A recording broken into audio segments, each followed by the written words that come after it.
Bismillahirrahmanirrahim. Assalamualaikum warahmatullahi wabarakatuh. Selamat malam mahasiswa sekalian. Semoga masih sehat semua ya dan tidak ada yang kekurangan apapun. Oke, sebelum kita masuk ke materi, mungkin minggu depan sudah mulai UTS dan materi UTS hanya sampai di sistem distribusi. Jadi untuk materi yang malam ini tidak masuk ke UTS ya mungkin. Oke, jadi mungkin pengumuman dari saya begitu saja. Jangan khawatir, UTS-nya kan online ya melalui e-learning, jadi buka buku, buka PowerPoint dan sebagainya. Oke, jadwal menyusul nanti dari akademik. Oke, mulai pertemuan sekarang kita akan membahas namanya mesin listrik, electric mesin, mesin listrik.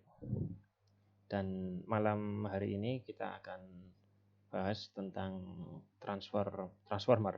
Ya. Oke, sebelum ke transformer,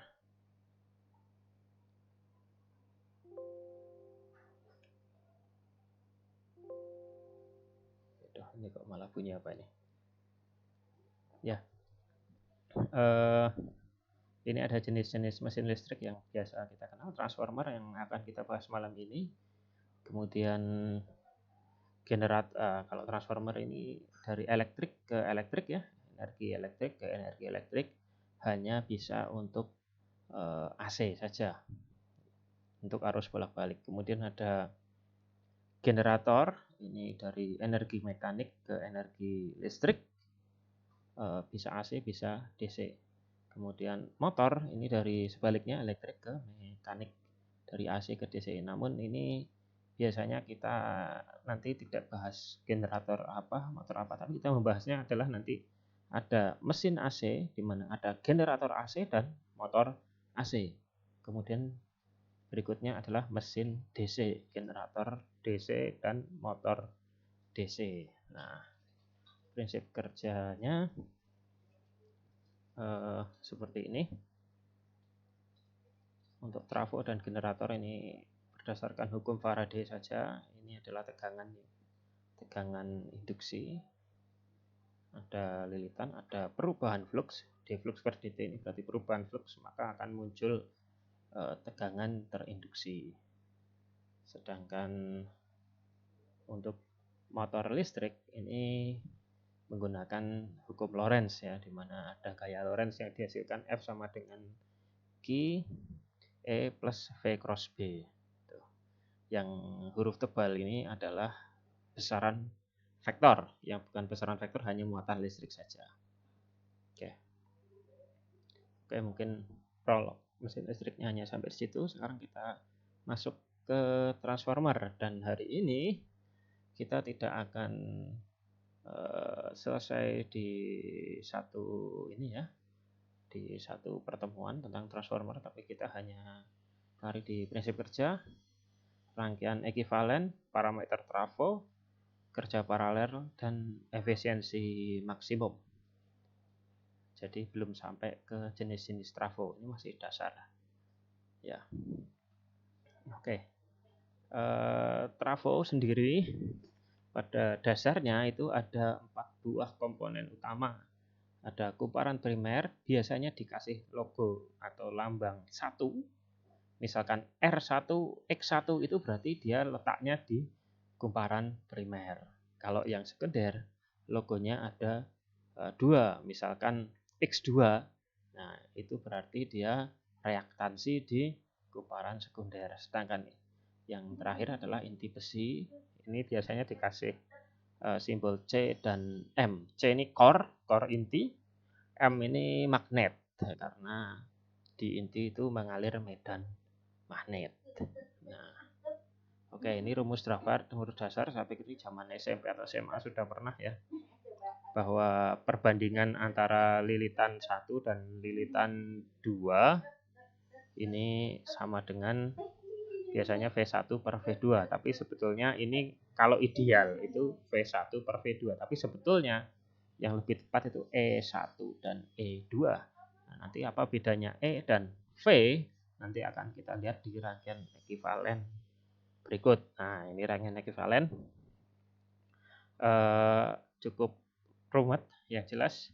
Yang bagian sini ada V, di sini ada V1, ada di sebelah kanan ada V2. V itu adalah tegangan terminal yang bisa kita ukur dengan alat ukur, dengan voltmeter misalkan kita tempel probe-nya voltmeter ke ujung-ujung terminal. Itu yang terukur adalah V, itu tadi. Kalau di primer ya V1, di sekunder ya V2. Nah, sedangkan sebetulnya perbandingan tadi itu N1 per N2 itu yang perbandingan lebih tepat itu adalah antara E1 dan E2. Oh, maaf itu ya, keliru ya. Ini harusnya sebelah kanan ini 2 semua. Aduh, maaf ini masih keliru. E2 ini R2 dan X2 ini sudah tepat V2. Ini lupa saya ganti kayaknya ya. Oke, yang jelas yang sebelah kanan ini adalah subscriptnya punyanya sekunder semua. Inti ada di mana? Letaknya inti sebetulnya ada di sini. RC dan XM. Nah, dan E1 dan E2 ini letaknya ya berdekatan dengan inti gitu ya. Kemudian X1 dan R1 ini adalah bagian dari kumparan primer, di mana ini letaknya di kumparannya, di tembaganya. Di tembaganya. R2 dan X2 ini letaknya di kumparan sekunder di tembaganya. Dan RC dan XM ini adalah yang mewakili inti besinya. Begitu. Nah, E1 dan E2 ini ya pertukaran atau apa ya, sebagai perbandingan lilitan itu tadi. Nah, ini masih terlalu rumit rangkaian ekuivalen ini, sehingga ini bisa kita sederhanakan. Oke, ini secara sederhana rangkaian ini kita sederhanakan menjadi begini. Ini adalah RC, ini adalah yang paling sederhana. RC dan XM ini, kemudian ini V1, kemudian R1 dan R2 serta X1 dan X2 ini kita gabungkan menjadi satu. Tentu saja setelah di sini kan ada faktor N ya, ada faktor N tadi perbandingan lilitan. Nah, tentu saja setelah memasukkan faktor perbandingan lilitan tersebut, ini kita jadikan satu menjadi R ekuivalen dan X ekuivalen. Ini beban. L ini load, beban ini sebenarnya letaknya sudah di luar trafonya. Begitu. Nah, jadi kalau mau lebih sederhana lagi, begitu ya, yang paling sederhana ini biasanya parameter RC dan XM ini kita abaikan sehingga hanya kita punya REK dan XEK. Ini seperti Z saja ya, seperti Z saja, seperti satu kumparan begitu. Seperti satu buah induktor dengan R seri. Tapi itu sudah sangat sederhana. Tapi kalau kita masih, ya ini sudah cukup sederhana. Tapi kalau masih kurang sederhana seperti itu. Ya, tetapi nanti ini kita perlukan RC dan XM ini. Oke. Jadi ini parameter 4 buah parameter ini RC, XM, REK dan XEK ini bisa kita ukur. Bisa kita ukur. Dan itu nanti biasanya yang muncul di spesifikasi atau nameplate daripada trafo itu sendiri. Nah, ini pengukuran yang pertama itu adalah menggunakan pengukuran rangkaian terbuka. Jadi beban ini kita lepas. Beban kita lepas. Kalau kita balik ke sini, kalau ini kita lepas terbuka, maka kan arus di REK dan XEK ini kan sama dengan 0. Semua arus melalui RC dan XM.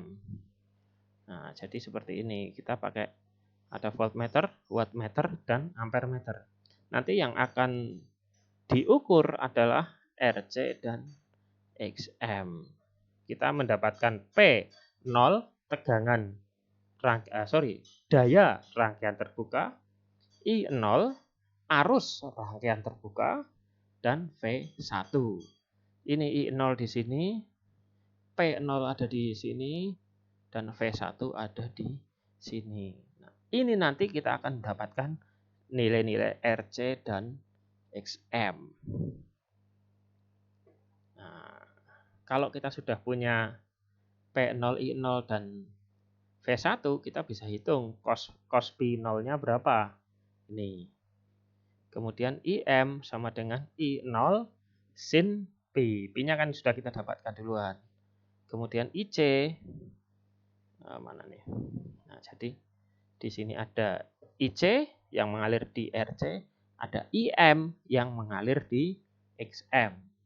Sehingga ini kita bisa hitung, urutannya menghitung adalah hitung cos P-nya dulu, kemudian hitung IM, hitung IC. Nah, kemudian nanti baru kita dapatkan XM dan RC. Urutannya seperti itu. Nah, jadi dengan 3 buah ini, P0, I0, dan V1, kita bisa mendapatkan XM dan RC.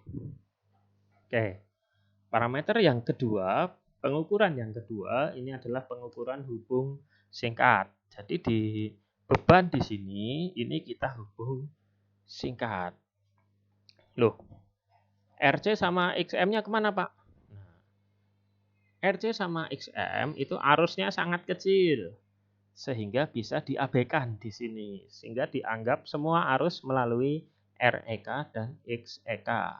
Di sini kita akan dapatkan P hubung singkat di wattmeter di sini, kemudian arus hubung singkat di sini, kemudian tegangan hubung singkat di sini. Biasanya tegangannya jangan langsung dikasih gede ya, kecil-kecil. Tegangannya mulai dari kecil dulu dinaikkan sampai arusnya sesuai dengan yang tertera di nameplate, yang tertera di spesifikasi. Misalkan trafonya 220 volt 5 ampere, ya kalau pengukuran hubung singkat ini jangan dikasih 220 volt, terbakar nanti. Ya, karena dihubung singkat ya. Artinya tegangannya mulai dari 0 dulu dinaikkan sampai ini sesuai setera. Misalkan trafonya trafo 5 ampere, berarti sampai arus hubung singkat ini sama dengan 5 ampere. Tegangannya nanti kecil saja, mungkin hanya 10 volt atau 12 volt. Seperti itu. Nah, perhitungannya bagaimana? Nah, ini REK ini sama dengan P hubung singkat dibagi I hubung singkat kuadrat. ZEK V hubung singkat dibagi I hubung singkat. XEK ini kita dapatkan ini sebetulnya segitiga Z ya. Z sama dengan R plus JX, itu saja. Nah, kemudian satu parameter penting lagi adalah regulasi tegangan atau pengaturan tegangan. Di sini tegangan beban penuh dengan tegangan tanpa beban sih sebetulnya ya. Ya, jadi perhitungannya seperti ini. Kalau voltage regulation-nya semakin kecil itu semakin baik. Idealnya adalah 0%. Kalau 0% itu berarti tidak ada kerugian, tidak ada rugi-rugi tegangan. Seperti itu. Nah, oke. Berikutnya, ini gimana sih kok mau maju mundur? Oh, maaf. Nah, kalau kita punya 2 buah trafo, itu bisa kita paralel. Ada 3 buah syarat di sini. 1, perbandingan tegangan harus sama. Kemudian polaritas trafo harus sama. Kemudian tegangan impedansi beban penuh harus sama. Apa itu tegangan impedansi beban penuh? Nah, ini I1A kali Z1A. Ini di trafo A. Ini harus sama dengan I1B kali Z1B. Ini harus sama persis. Kalau nggak sama gimana? Arusnya akan berputar di dalam dari saling melempar dari trafo 1 ke trafo 2. Dilihat di sini ini sudah sangat sederhana ya. tidak pakai parameter inti, XC sama XM-nya nggak ada, ini hanya Z ekivalen saja. Z ekivalen 1, Z ekivalen A, Z ekivalen B. Nah, ini. Jadi syaratnya ini saja. Ya, gimana ya? Kalau pengen sama persis, ya mereknya yang sama, speknya yang sama, serinya sama, itu bisa diparalel. Ya, oke. Rugi-rugi yang terdapat di trafo ini intinya ada 2. Rugi tembaga ini yang ada di kumparan, ini sesuai dengan beban. Beban makin gede, rugi tembaga juga makin besar. Sementara rugi besi ini letaknya di inti besi. Ini relatif konstan. Nah, rugi besi itu sendiri ada 2 macam, rugi histeresis dan rugi arus eddy. Nah, ini kalau rugi tembaga ini rugi histeresis dan ini rugi arus eddy gitu. Nah, ini kurang lebih kalau kita punya input di komparan primer ini ada rugi tembaga, kemudian di inti besi ini ada rugi besi, di kumparan sekunder ada rugi tembaga lagi. Kemudian output. Nah, efisiensi tentu saja efisiensi Pout dibagi Pin. Ya, dapat berapa persen? Idealnya 100%, tapi ya sekali lagi tidak ada yang ideal begitu. Kalau trafo-trafo besar itu bisa di atas 98%. Itu trafo-trafo yang ada di gardu induk itu efisiensinya sangat tinggi. Tapi kalau trafo yang kalian beli di Gema Elektrik misalkan, trafo kecil itu efisiensinya rendah. Ya. Nah, ini kemudian efisiensi maksimum ini terjadi ketika rugi tembaga sama dengan rugi besi. Ini agak panjang ya. Ya sudah sampai segini aja dulu. Perhitungannya kita nggak punya papan tulis. Jadi ya udah, ini terpaksa kita makan mateng-mateng ya. Seperti dibilang tadi, rugi besi ini relatif konstan dan ini yang sesuai dengan beban. Jadi pada beban tertentu dia akan terjadi efisiensi maksimum. Begitu. Oke, mungkin hari ini sampai di sini dulu. Jenis-jenis trafo akan kita bahas di lain kesempatan. Terima kasih. Assalamualaikum warahmatullahi wabarakatuh.